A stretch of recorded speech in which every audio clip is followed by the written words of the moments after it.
All right. I want to thank everybody starting off, coming here today. It really means a lot to the Phoenix Police Department, to Silent Witness, as well as to the Hamilton family for the community's involvement in this case. I also want to thank the Hamilton family, extended family, for your guys' courage on telling Carissa's story. Carissa's no longer here with us, but she needs that rock to help share her story and convince the public out there that has that information, that knows exactly what took place, that caused your heartache, caused your pain, to come forward and allow detectives to continue their investigation to find the person overall responsible. Our goal with Silent Witness has stayed consistent. It's finding the person responsible for this tragic loss of a daughter, a mother, and a loved member of a family and our community. Our hope is that sharing Carissa's story with the public, allowing the media to be able to conversate and continue this discussion, will lead to further communication with our own families on how life can be cut short and how important it is to be involved in our community and to find the people responsible for these tragic events and hold them responsible. On the night of February 5th, 2023, at about 10 p.m., Carissa Hamilton was found shot to death in her car. It was a dark gray Nissan Altima that was still parked with the engines going at Indian Steel Park off of 3rd Street and Indian School Road. The map over here, I want to bring to everybody's attention. This right here is the map of that parking lot where you see the yellow circle. We're hoping that this might influence people out there that are watching that can identify exactly where this is, and they may have seen, heard, or know about what took place on that horrific night. The location of this happened right in between Steele Indian School Park and the VA hospital. Again, I want to try to narrow this down as much as possible so that the viewers out there that are watching this know exactly where this is, and if they've seen just the smallest bit of information that might be able to help extend the detective's investigation, please call in to Silent Witness. Investigators, families, they're all asking that the community stand together and provide as much information as possible so that the detectives can find the person responsible. Carissa's family is still dealing with this loss, and they need help answering their questions. These answered questions will be able to help alleviate a lot of their pain. This is pain that's going to last them their entire life, but it can be mitigated just by the community's outreach and support for their family. Please help if you have any information by calling into Silent Witness at 480-WITNESS, 480-TESTIGO, or you can go on to silentwitness.org and provide an anonymous tip through that website. Keep in mind there is a $10,000 reward for any information leading to the arrest. The family has worked together to provide $8,000 of that reward. Silent Witness was able to put in $2,000, making the grand total $10,000. Again, we're reaching out to get the help of our community to find the person responsible for this horrific crime. With that being said, there's a lot of people out there that do not know who Carissa was. They don't know the kind of personality, the infectious smile that she had. Sylvia, as mother to Carissa, is there any information, anything that you'd like to share with the public that can give them better understanding of who Carissa was and how her loss has affected your family?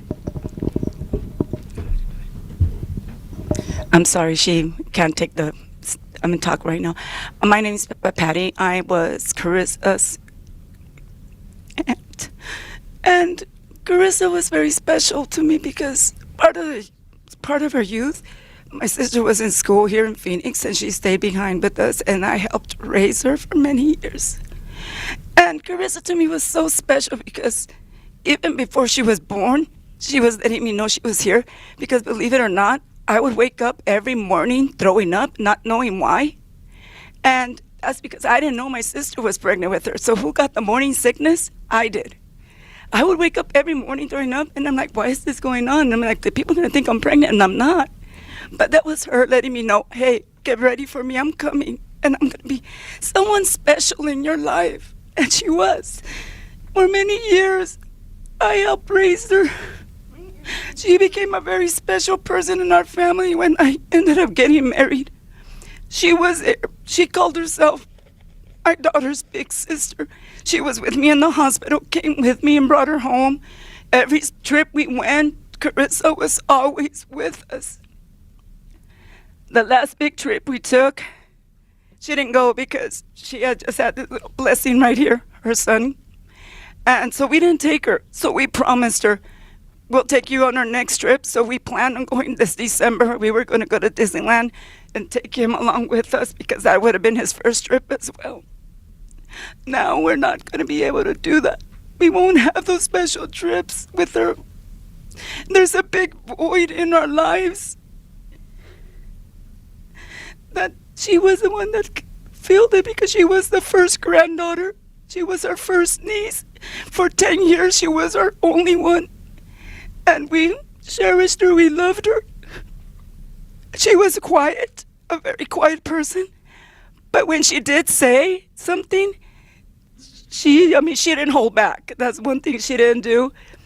She was very serious, but she did have that infectious smile, like Dr. Brian said. She did have that big infectious smile, as you can see in her pictures.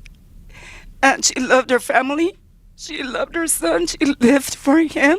Every decision she made from coming here to Phoenix was based on him, because she had not been here in Phoenix very long. She had moved in, was it August? In September that she had moved, last September, last year, because of him. She wanted him to have better opportunities because she knew that here in Phoenix there was more for him. There was more. So every decision she made was for her son. She didn't have many friends here yet, but she did have cousins that live here, and those was her support here in Phoenix. But she left a big void. My daughter right now suffers greatly because of it, because her big sister is gone. She can't go to parties. She goes home crying because she says she's not there anymore for us, Mama. And I miss her. I miss her so much. She was supposed to be my bridesmaid. When I got married, she was supposed to be my maid of honor. That's not going to happen anymore. And so, yes, we got together, but it's not the same anymore. We just don't understand how this could have happened to her. She didn't mess with anyone. She was a perfect role model for our students. She had 2 bachelors. She graduated from NAU as well as from ASU with 2 different bachelors. So she was a very great role model for her nieces, her nephews. I mean, her cousins. I call them nieces because we see her more like my sister in a way too. But my daughter's going to be graduating this December, and she won't be there. And my daughter doesn't feel like it's going to be special because of that void that was left. Because Carissa was a lot to us. She meant a lot.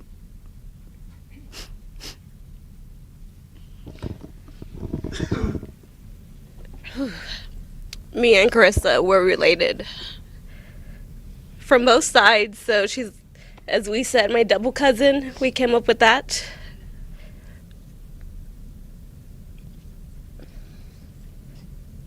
She was always a fixture. She felt like a sister as well to me. I always looked up to her. She was very serious, and she told you as is, which is really nice. I think sometimes you need to hear that.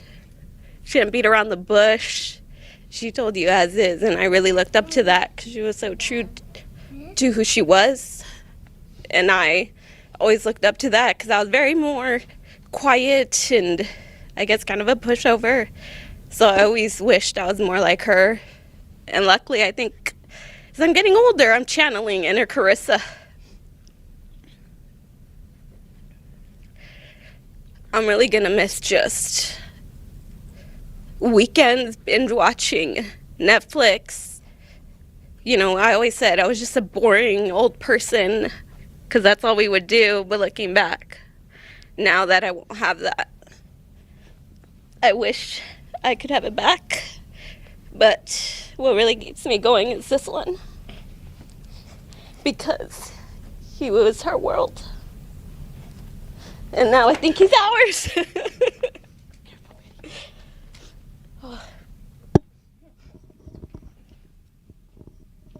Hi, my name's Sylvia, and I was Carissa's mother. Carissa was my only child. She was my world. Her and then Kyrie.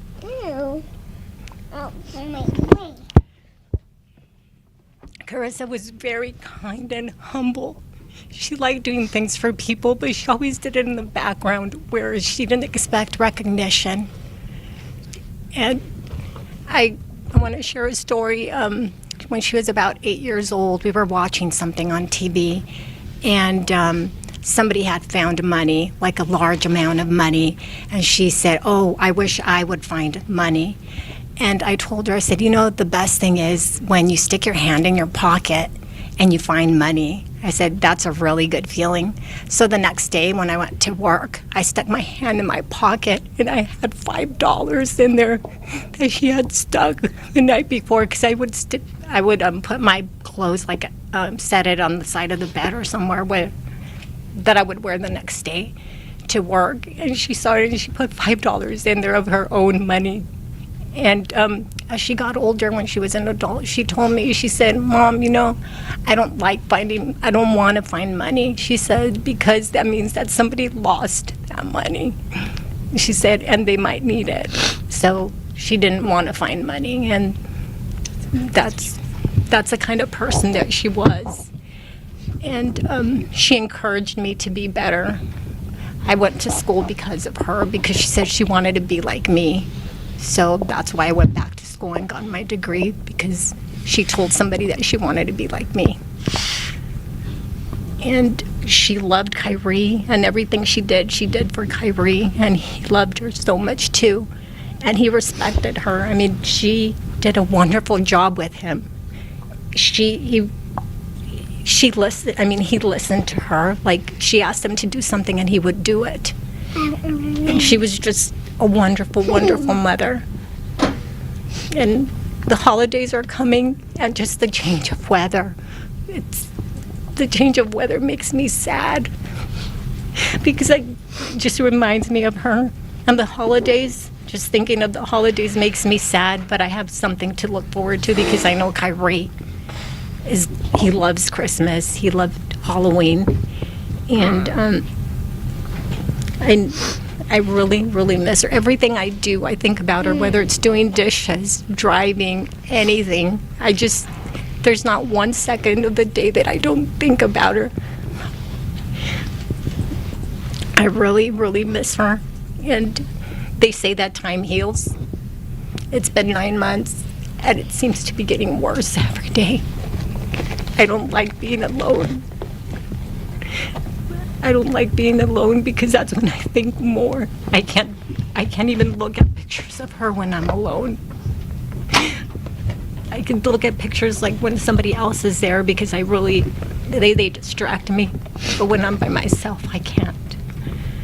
And please, if you know anything, please come forward. She was a really good person. She had a good soul. We don't know who could have done this. So please, if you know something, please come forward.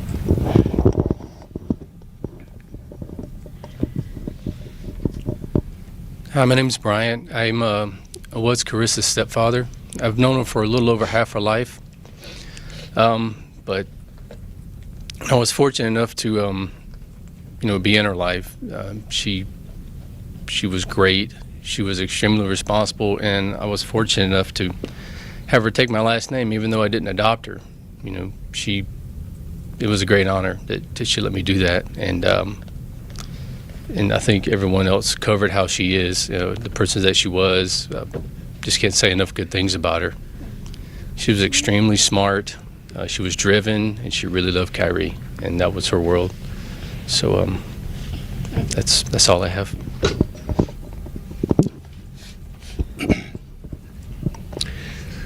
My name is David, and Carissa was my great niece. As mentioned earlier, she came to Phoenix to make a better life for her son Kyrie. What's up, buddy? And she actually stayed with us during that time until she was able to get on her feet. We had a lot of conversations, and one of the things that she told me that she desperately wanted to do is that she wanted to be a sports journalist. Sports journalism is what she wanted to do. She wanted to be on that sideline, in that locker room. Didn't matter the sport, but that's what she wanted to do. But she told me that her biggest nemesis was that dadgum teleprompter. Thank you, sir. Was the teleprompter. She, for some reason, that gave her a hard time. But that didn't stop her. She was still working toward that. In the family, and I'm sure it's like that with many family members, there are sports fans. You may have your favorite team, the Niners or the Cardinals, Cowboys. And we have family members that, that I can talk to them about their team, and they can tell you every sport, every stat, everything. But Carissa, she could tell me things about basketball, baseball. I even try to throw a curveball and say, tell me about cricket. Well, I don't know that much, but there are like 11 people on the team, the second popular sports in the world. And I'm like, whoa. So you couldn't stomp her. You couldn't stomp her. And to see those dreams taken away from her is not only devastating to me, but it's devastating to the entire family. So if anyone out there knows anything, please contact Silent Witness, contact the Phoenix Police Department. Let them know, because the information you have, you may not think it's anything at all, but just throw it out there. Throw it out there. That's all I have.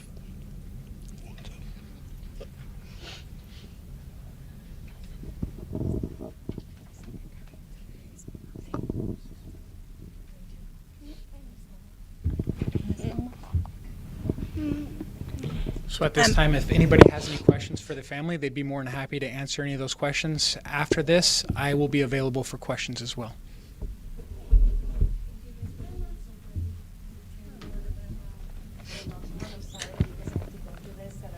Another family that has to, unfortunately, be in this position that we have to talk to. I know you guys talk a lot about her.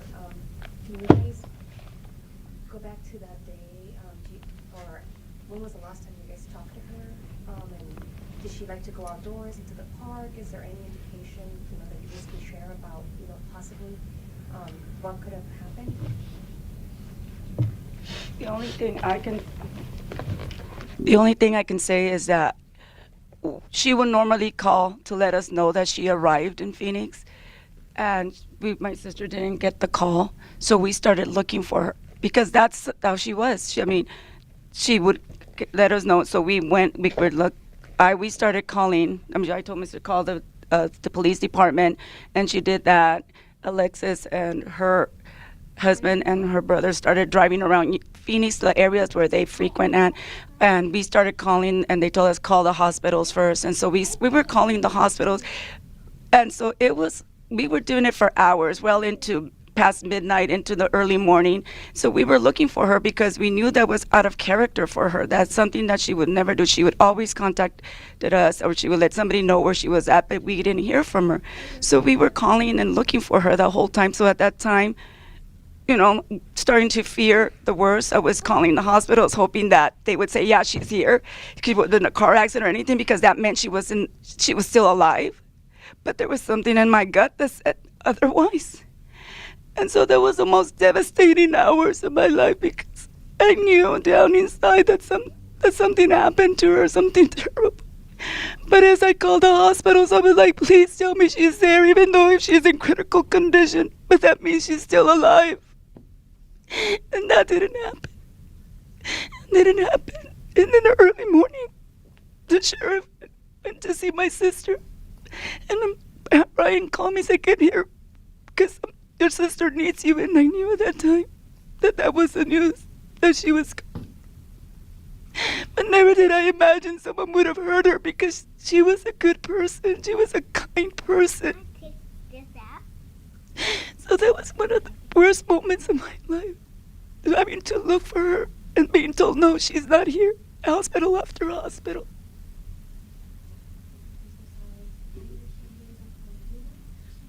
Yes, from Yuma. She was originally from Yuma, but like I said, she came down because she wanted to have Kyrie have the opportunities that he wouldn't have had there, being a smaller city than Phoenix. She had gone down because we had a baby shower for my brother's wife. They had a baby. We had a baby shower, so she had been there, and she was there with us. We did spend the weekend with her, and the only thing I regret is that every day, whenever she would leave, I would always give her a hug and tell her that I love her, and give her a kiss. And that day, for some reason, I didn't. I didn't give her her hug. I didn't give her her kiss and say I love you. And that really weighs me down, because I wish I would have done that. I've done it every other time. Why not this time? Why didn't I say that to her this time?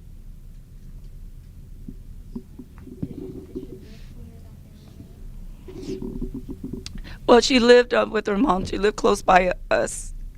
No, but not close. She lived out we live in a small town and live in a county.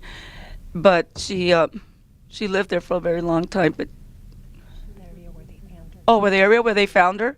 Oh, I apologize. No, she did not. I thought you were talking about the area where we from. No, she did not live in that area.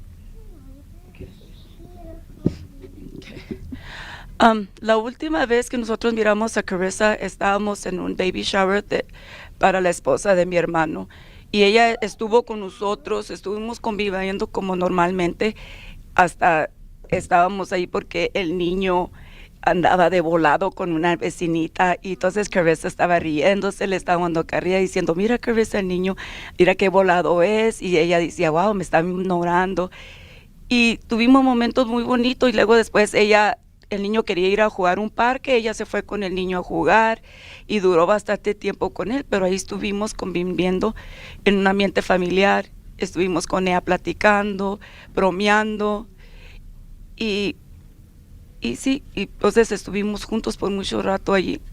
¿Alguna palabra que se hayan dicho que ahorita pues lo atesoren ustedes? Esta última vez que convivieron. No, pues, digo, estamos hablando nomás de lo que, del niño que quería ir a jugar, y yo pues hablando de la niña la niña con la que andaba de volado el niño, jugando, agarrándole la mano y dándole pues carrilla a ella, porque nos gustaba dar carrilla, y es lo que estábamos haciendo, pero que palabras pues lo normal, nomás platicando, riéndonos. Pero sí, eso usualmente yo le decía antes de irme, despedirnos, siempre le daba un abrazo, le decía te quiero y le daba su beso, pero ese día no lo hice. Y es algo que voy a lamentar el resto de mi vida, no haberlo hecho.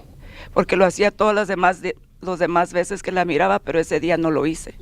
Y es algo que voy a lamentar el resto de mi vida, no haberlo hecho. Héctor Laguna, reportero con Univisión. ¿Me podría, mis condolencias para toda la familia? Gracias. ¿Me podría hablar un poco de la desesperación cuando se trata de no saber nada de ella? Lo ponía en perspectiva, hablaba a la policía, hablaba a hospitales.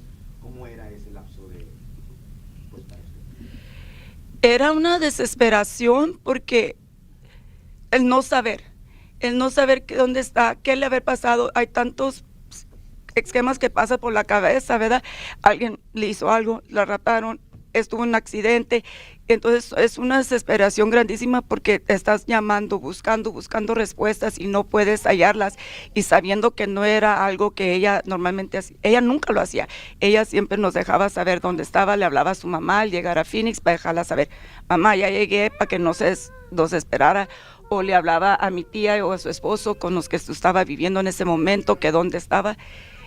Y cuando no lo hizo y la empezamos a buscar, fue una desesperación grandísima, porque estar hablando y hablando hospitales, y en ese momento yo ya estaba deseando que me dijeran, sí, aquí está, aunque fuera en condiciones críticas, porque de perdida ella iba a estar viva, y cuando me decían no, era como que esa esperanza que yo tenía estaba disminuyendo cada vez, y ese dolor estaba creciendo, esa ansiedad estaba creciendo.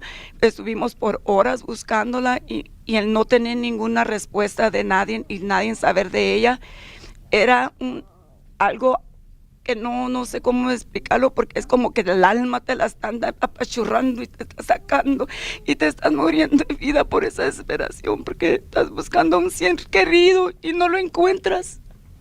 Es una sensación tan fea que no, en realidad no quisiera que nadie viviera eso.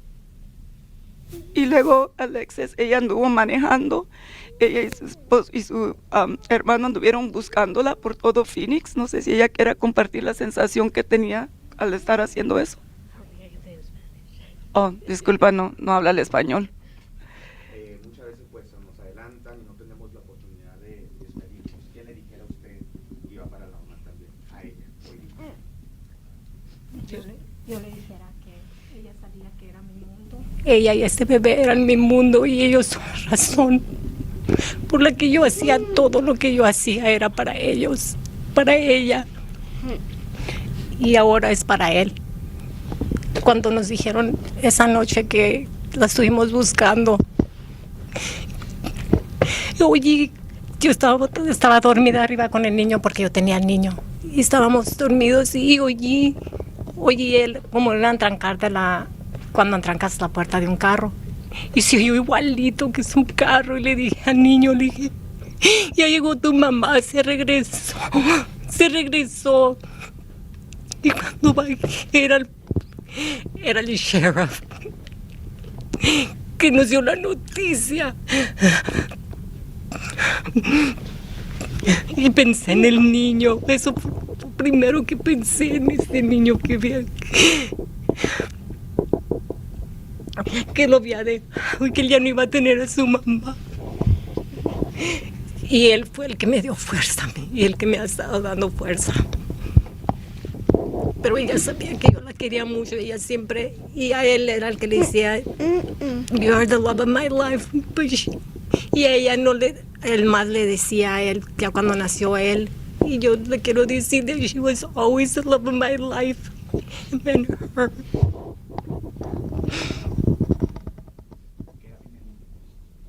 3 años. You want to say hi to Mama? You miss Mama? Just hace 2-3 semanas que paramos allí en Gila Bend. Vinimos a una cita del doctor de él. Paramos en Gila Bend. Había una tortuguita y le compró una tortuga para el cuarto de su mamá. Y hace 2 días me preguntó que cuándo iba a ser normal su mamá otra vez.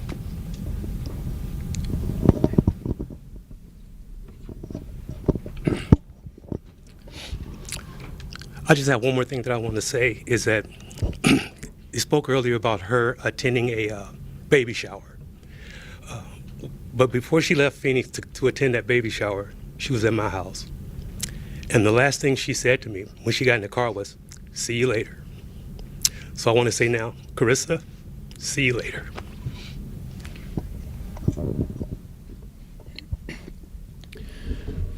Okay, with that being said, we see the pictures of Carissa up here in front of me on the PowerPoint, on the slides. We see her smile that's bigger than ever. We see the hurt, the pain that the family has. We know somebody's out there that has a little bit of information, and we want to say from the deepest part of our heart is come out, be that one person to step up, provide those details for detectives so that we can find the person responsible for this.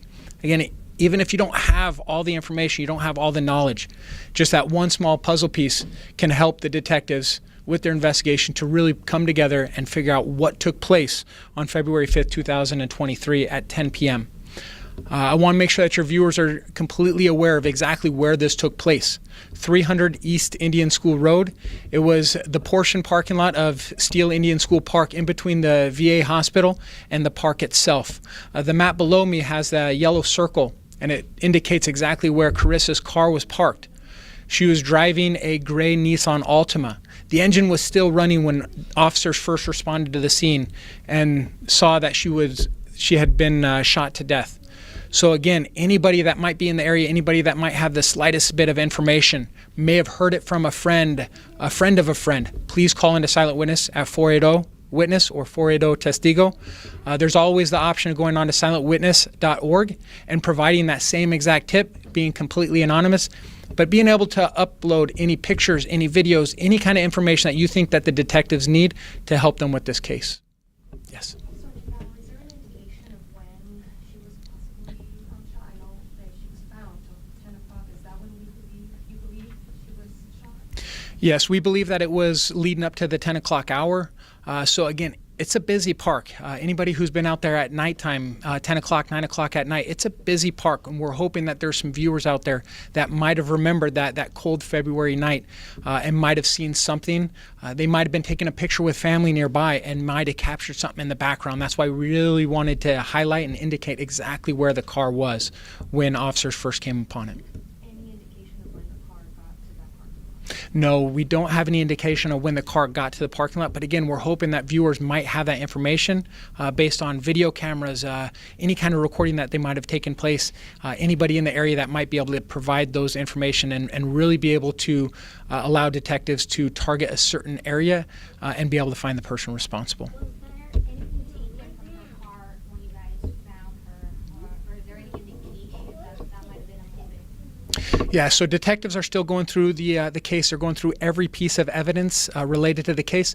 And as more witness tips come in, they're going to make sure that they follow up with every single one of those tips. As far as stuff that was taken from the car, we don't have any, we don't suspect anything was taken at the car.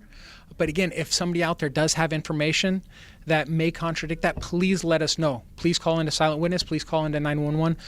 Provide that information to us. A legitimate question was, is there any suspicion that somebody was trying to break into her car? Did she have any defensive wounds? Any that could shed light on what could have happened in that vehicle and what was she in the driver's seat, in the passenger seat? If you could able to share that. Yeah, so I don't want to go deep into details on the case itself because a lot of those tips coming in, we want to make sure we verify was proper information. But I don't want to speculate on what the motives of the suspect might have been. What we know is a wonderful, infectious, smiling, a very respectful, and as we know, a very sports enthusiast. She was found deceased in her car with a gunshot wound. That's what we want to focus on, is finding the person responsible for that horrific deed. So yeah, she's originally from Yuma. She came up to Phoenix to stay with family. She went down to Yuma earlier that day to be part of a baby shower, and then she came back up that evening, and that's when she was found at the Steele Indian School Park in that specific parking lot, deceased. Do we know if the suspect was in another vehicle, walking, or is part of the investigation? No, those are questions that we have, that detectives and investigators have, and we're hoping that the community might be able to help us answer those specific questions that can lead to the person involved. So again, if they have any information on if the suspect came on foot, on bike, on whatever means it was, please call into Silent Witness and let us know. Can you share when she left you, or what time? And do you guys want to share when she left Yuma from the baby shower? She left you at about 12. I think it was like 12:10 in the afternoon. She left about 12:10 in the afternoon. I remembered the exact minutes right now. I can't remember, but it was 12 something. Yeah, it was actually the day after the baby shower. Okay. So the baby shower was Saturday and she left Sunday morning. I did see that she graduated from ASU. Therefore, she was going back and forth, or was she staying at the dorm perhaps? No, she graduated from ASU in December of 2019. And no, she was working. So she was living here with my aunt and my uncle, and she had gone back to visit. And we had Kyrie. We had him for a couple of weeks, and that's why he was not with her. But he was normally with her, just not that evening. She was going to get him on Monday from me. I was going to bring him to her. So we were very fortunate that Kyrie was not with her that day. And she did have a sports journalism degree, so that's where. So all the photos that we have up here, they will be shared with you. I will be sending them out shortly after the conclusion. I want to thank everybody again for coming out and joining us today and providing the community with the information, the stories that we learned here, in hopes that we find the person responsible for this tragedy. So thank you.